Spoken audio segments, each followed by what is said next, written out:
Hello everyone, welcome back to my YouTube channel.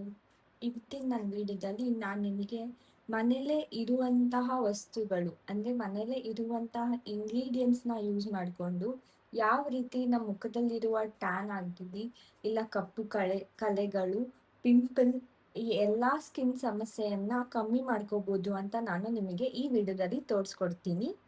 ಇದೇ ಥರ ವೀಡಿಯೋಸ್ಗಾಗಿ ನನ್ನ ಚಾನೆಲ್ನ ಸಬ್ಸ್ಕ್ರೈಬ್ ಮಾಡಿ. ನಿಮಗೆ ಈ ಓಮ್ ರೆಮಿಡಿ ಇಷ್ಟ ಆದಲ್ಲಿ ಈ ವಿಡಿಯೋನ ಲೈಕ್ ಮಾಡಿ.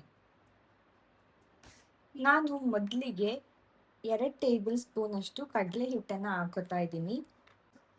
ನಿಮಗೆಲ್ಲ ನನ್ನ ಮುಂಚೆ ವಿಡಿಯೋಸ್ ನೋಡಿದ್ದೆ ನಾನು ನಿಮಗೆ ಕಡಲೆ ಹಿಟ್ಟಿಂದ ಯಾವ ರೀತಿಯಾದ ಬೆನಿಫಿಟ್ ಸಿಗುತ್ತೆ ನಮ್ಮ ಫೇಸಿಗೆ ಅಂತ ಆಲ್ರೆಡಿ ಡಿಸ್ಕಸ್ ಮಾಡಿದ್ದೀನಿ. ಕಡಲೆ ಹಿಟ್ಟು ನಮ್ಮ ಮುಖದಲ್ಲಿರುವ ಟ್ಯಾನ್ ರಿಮೂವ್ ಮಾಡೋದಕ್ಕೆ ಹೆಲ್ಪ್ ಮಾಡುತ್ತೆ ಮತ್ತು ನಮ್ಮ ಮುಖದಲ್ಲಿ ಪಿಂಪಲ್ಸ್ನ ಅವಾಯ್ಡ್ ಕೂಡ ಮಾಡುತ್ತೆ. ನಿಮಗೆ ಏನಾದರೂ ಟ್ಯಾನ್ ಸ್ಕಿನ್ ಇದ್ದರೆ ಇಲ್ಲ ಹೈಪರ್ ಪಿಗ್ಮೆಂಟೇಷನ್ ಇದ್ದರೆ ನೀವು ಕಡಲೆ ಹಿಟ್ಟನ್ನ ರೆಗ್ಯುಲರ್ ಬೇಸಿಸಲ್ಲಿ ಯೂಸ್ ಮಾಡಿದ್ರೆ ನಿಮ್ಮ ಸ್ಕಿನ್ನಲ್ಲಿರುವ ಟ್ಯಾನ್ ರಿಮೂವ್ ಆಗುತ್ತೆ. ಹೈಪರ್ ಪಿಗ್ಮೆಂಟೇಷನ್ ಆಗಿರ್ಬೋದು ಇಲ್ಲ ಡಾರ್ಕ್ ಸ್ಪಾಟ್ಸ್ ನಿಧಾನವಾಗಿ ಕಮ್ಮಿ ಆಗುತ್ತೆ. ನಾನು ಯೂಸ್ ಮಾಡ್ತಿರೋ ನೆಕ್ಸ್ಟ್ ಇಂಗ್ರೀಡಿಯೆಂಟ್ ಬಂದು ಅಕ್ಕಿ ಹಿಟ್ಟು. ಇದನ್ನು ಸಹ ನಾನು 1 ರಿಂದ 1.25 ಸ್ಪೂನಷ್ಟು ಅಕ್ಕಿ ಹಿಟ್ಟನ್ನ ತಗೋತಾ ಇದ್ದೀನಿ. ಅಕ್ಕಿ ಹಿಟ್ಟು ನಮ್ಮ ಫೇಸನ್ನು ವೈಟ್ ಮಾಡೋದಕ್ಕೆ ಮತ್ತು ಬ್ರೈಟನ್ ಆಗೋದಕ್ಕೆ ಹೆಲ್ಪ್ ಮಾಡುತ್ತೆ. ಸೊ ಅಕ್ಕಿ ಹಿಟ್ಟು ಒನ್ ಆಫ್ ದಿ ಬೆಸ್ಟ್ ಮನೆಯಲ್ಲೇ ಸಿಗುವಂತಹ ಒಂದು ಬೆಸ್ಟ್ ಇಂಗ್ರೀಡಿಯೆಂಟ್ ಅಂತಲೇ ಹೇಳ್ಬೋದು. ಯಾವುದೇ ರೀತಿಯಾದ ಫೇಸ್ ಮಾಸ್ಕಲ್ಲಿ ಅಕ್ಕಿ ಹಿಟ್ಟು ಮತ್ತು ಕಡಲೆ ಹಿಟ್ಟನ್ನು ನಾವು ಮಿಕ್ಸ್ ಮಾಡಿ ಹಾಕೊಂಡ್ರೆ ನಮಗೆ ರಿಸಲ್ಟ್ಸ್ ಬೇಗ ಸಿಗುತ್ತೆ. ನಾವು ಅಕ್ಕಿ ಹಿಟ್ಟು ಮತ್ತು ಕಡಲೆ ಹಿಟ್ಟು ಈ ಎರಡರಿಂದ ಮಾಡಿರುವಂಥ ಯಾವುದೇ ರೀತಿಯಾದ ಫೇಸ್ ಮಾಸ್ಕ್ ಆಗಿರ್ಬೋದು ಇಲ್ಲ ಫೇಸ್ ಪ್ಯಾಕ್ ಆಗಿರ್ಬೋದು, ಇದನ್ನು ರೆಗ್ಯುಲರ್ ಬೇಸಿಸಲ್ಲಿ ಯೂಸ್ ಮಾಡಿದರೆ ಎಷ್ಟೇ ಹಳೆ ಕಲೆಗಳಿದ್ರೂ ಅದು ಗ್ರ್ಯಾಜುವಲಿ ಕಮ್ಮಿ ಆಗುತ್ತೆ. ನಮಗೆ ಟ್ಯಾನ್ ರಿಮೂವ್ ಮಾಡೋದಕ್ಕೂ ಕೂಡ ಈ 2 ಇಂಗ್ರೀಡಿಯೆಂಟ್ ತುಂಬ ಸಹಾಯ ಮಾಡುತ್ತೆ. ನೆಕ್ಸ್ಟ್ ಇಂಗ್ರೀಡಿಯೆಂಟ್ ಏನಂದರೆ ನಾನು ಅರಿಶಿಣನ ಯೂಸ್ ಮಾಡ್ತಿದ್ದೀನಿ. ಇದನ್ನು ಒಂದು ಸ್ವಲ್ಪ ಚುಟಕಿಯಷ್ಟು ಅರಿಶಿಣನ ಯೂಸ್ ಮಾಡಿ. ಇದು ಆ್ಯಂಟಿ ಇನ್ಫ್ಲಮೇಟರಿ ಏಜೆಂಟ್ ಆಗಿರೋದ್ರಿಂದ ಇದು ಕೂಡ ನಮ್ಮ ಮುಖದಲ್ಲಿ ಇರುವಂತಹ ಡೆಡ್ ಸ್ಕಿಲ್ಸ್ನ ರಿಮೂವ್ ಮಾಡೋದಕ್ಕೆ ಹೆಲ್ಪ್ ಮಾಡುತ್ತೆ ಮತ್ತು ಟ್ಯಾನ್ ರಿಮೂವಲ್ಲಿಗೂ ಕೂಡ ಈ ಹಳದಿ ತುಂಬ ಒಳ್ಳೆಯದು. ನಾನಿಲ್ಲಿ ಆಲ್ಪ್ಸ್ ಗುಡ್ನೆಸ್ ಅವರ ವೈಲ್ಡ್ ಟರ್ಮರಿಕ್ ಪೌಡರ್ ಯೂಸ್ ಮಾಡ್ತಾ ಇದ್ದೀನಿ. ಇದರಿಂದ ಸ್ಕಿನ್ ಕಾಂಪ್ಲೆಕ್ಷನ್ ಇಂಪ್ರೂವ್ ಆಗುತ್ತೆ. ನಮ್ಮ ಮುಖದಲ್ಲಿ ಯಾವುದೇ ರೀತಿಯಾದಂಥ ಎಕ್ಸ್ಟ್ರಾ ಆಯಿಲ್ ಇದ್ದರೆ ಇದು ರಿಮೂವ್ ಮಾಡೋದಕ್ಕೆ ಹೆಲ್ಪ್ ಮಾಡುತ್ತೆ. ಇದನ್ನು ಮುಖಕ್ಕಲ್ದಲ್ಲೇ ನಾವು ಹೇರಿಗೂ ಕೂಡ ಯೂಸ್ ಮಾಡ್ಬೋದು.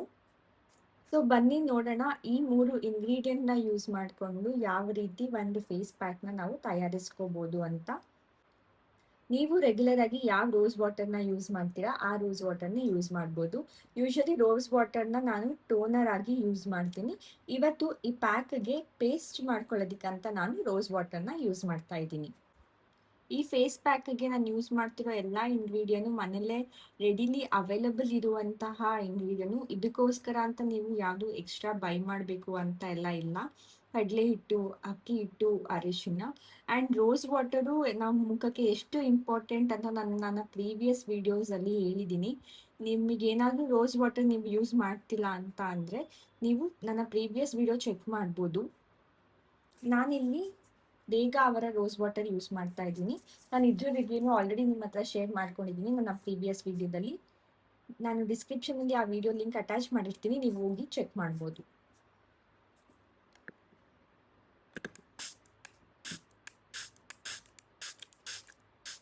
ಈ ಕನ್ಸಿಸ್ಟೆನ್ಸಿ ಬರೋವರೆಗೂ ನೀವು ರೋಸ್ ವಾಟರ್ನ ಹಾಕೊಂಡು ಮಿಕ್ಸ್ ಮಾಡ್ಬೋದು.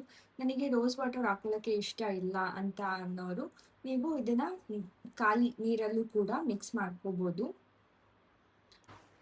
ಬನ್ನಿ ಈ ಮಾಸ್ಕನ್ನ ಯಾವ ರೀತಿ ನಮ್ಮ ಫೇಸಿಗೆ ಅಪ್ಲೈ ಮಾಡಬೇಕು, ಇದನ್ನ ಎಷ್ಟೊತ್ತು ನಮ್ಮ ಫೇಸಲ್ಲಿ ಬಿಡಬೇಕು, ಯಾವ ರೀತಿ ಫೇಸ್ನ ವಾಶ್ ಮಾಡಬೇಕು ಅಂತ ನಾನು ನಿಮಗೆ ತೋರಿಸ್ಕೊಡ್ತೀನಿ.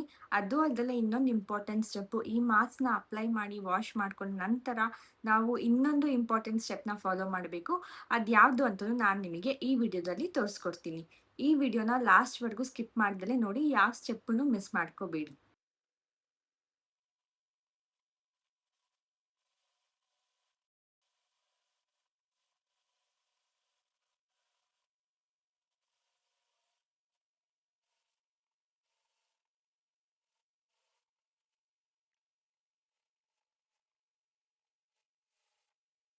ನೀವು ನೋಡ್ಬೋದು ಫೇಸ್ ವಾಶ್ ಮಾಡಿದ ನಂತರ ನನ್ನ ಮುಖದಲ್ಲಿ ಬಂದಿರುವಂತಹ ಗ್ಲೋನ.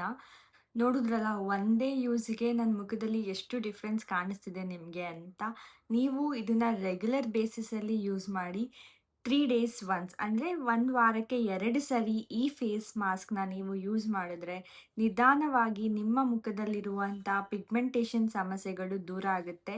ತುಂಬ ಹಳೆ ಕಲೆಗಳಿದ್ದಾವೆ, ಹೈಪರ್ ಪಿಗ್ಮೆಂಟೇಷನ್ ಇದೆ, ಟ್ಯಾನ್ ಇದೆ ಅಂತ ಅನ್ನೋರು ಇದನ್ನ 2 ಡೇಸ್ ಒನ್ಸ್ ಕೂಡ ಯೂಸ್ ಮಾಡ್ಬೋದು. ಸೊ ಫೇಸ್ ಮಾಸ್ಕ್ ಆದಮೇಲೆ ಒಂದು ಇಂಪಾರ್ಟೆಂಟ್ ಸ್ಟೆಪ್ ನೀವು ಫಾಲೋ ಮಾಡಬೇಕಂತ ನಾನು ಹೇಳಿದ್ದೆ. ಫೇಸ್ ಮಾಸ್ಕ್ ಅಪ್ಲೈ ಮಾಡಿ 10-15 ಮಿನಿಟ್ಸ್ ಬಿಟ್ಟಾದಮೇಲೆ ಸರ್ಕ್ಯುಲರ್ ಮೋಷನಲ್ಲಿ ಫೇಸ್‌ನ ಕ್ಲೆನ್ಸ್ ಮಾಡ್ಕೊಂಡಿದ್ದೀನಿ. ಇವಾಗ ನೆಕ್ಸ್ಟ್ ಸ್ಟೆಪ್ ಏನಂದರೆ ಮಾಯಿಶ್ಚರೈಸರ್. ಮಾಯಿಶ್ಚರೈಸರ್ ಯಾಕೆ ಯೂಸ್ ಮಾಡಬೇಕು? ಬರೀ ಇದು ಒಂದೇ ಫೇಸ್ ಪ್ಯಾಕ್ ಅಲ್ಲ.